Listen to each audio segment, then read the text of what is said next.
Welcome to Echoes of War. In today's video, we will be sharing a historical biblical story of a battle and siege. Let's dive into the video and see what Elijah dealt with. Enjoy.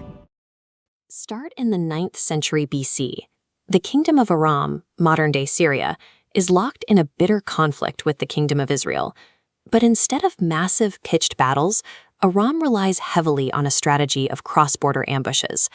But there's a problem.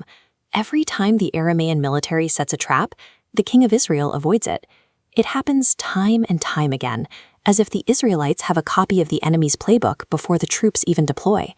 The king of Aram is furious, convinced there is a highly placed mole in his own ranks. But his officers correct him.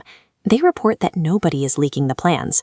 Rather, Elisha, the prophet in Israel, is somehow intercepting the king's most private bedroom conversations. When your opponent has perfect real-time intelligence, your entire conventional military advantage vanishes. So the Aramean king shifts his crosshairs. He stops hunting the Israelite army and decides to eliminate the intelligence source himself. To capture Elisha, the king dispatches a heavy strike force of horses and chariots. Moving under the cover of night, they march toward the city where Elisha is staying. By morning, the enemy units have entirely sealed the perimeter, cutting off every escape route. When Elisha's servant walks outside at dawn, he looks over the valley and sees an overwhelming military machine parked right on their doorstep. Terrified, the young man cries out to Elisha, "Alas, my master, what shall we do?" He realizes they are completely boxed in. At this moment, the tactical advantage of intelligence hits a hard limit. Knowing the enemy is coming does nothing to stop them once they have physically sealed every exit. Elisha remains calm, telling his servant something that contradicts everything the young man is looking at. "Do not be afraid, for those who are with us are more than those who are with them." Since the young man can only see the enemy chariots, Elisha prays for God to open his servant's eyes so he can perceive the secondary tactical reality. Instantly, his vision shifts. He looks up and sees the ridges of the surrounding mountains completely filled with a massive heavenly host of fiery horses and chariots.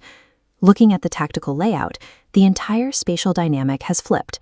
The Aramean army isn't the dominant force laying a siege. They are actually the ones trapped inside a massive secondary ring of superior defending units. True strategic dominance often operates entirely outside the visible spectrum. When a higher power is in play, earthly numbers and conventional advantages become completely irrelevant. As the enemy forces advance, Elisha executes a sudden tactical pivot. Instead of sending the fiery host to slaughter them, he prays for God to strike the Aramean soldiers with blindness. The effect is immediate. Without their vision, this heavily armed military force is instantly neutralized, reducing elite combat veterans to a state of total dependency. Elisha then performs an audacious psychological maneuver. An unarmed, solitary man walks directly into the chaotic, disoriented ranks of the enemy forces. He speaks to them, explaining they are on the wrong road and at the wrong city. Then he offers to act as their tactical guide and lead them right to the man they're hunting for. Remarkably, they agree. We can map the route as this entire trapped army allows a single, unarmed man to march them blindly south, straight out of Dothan and directly into Samaria.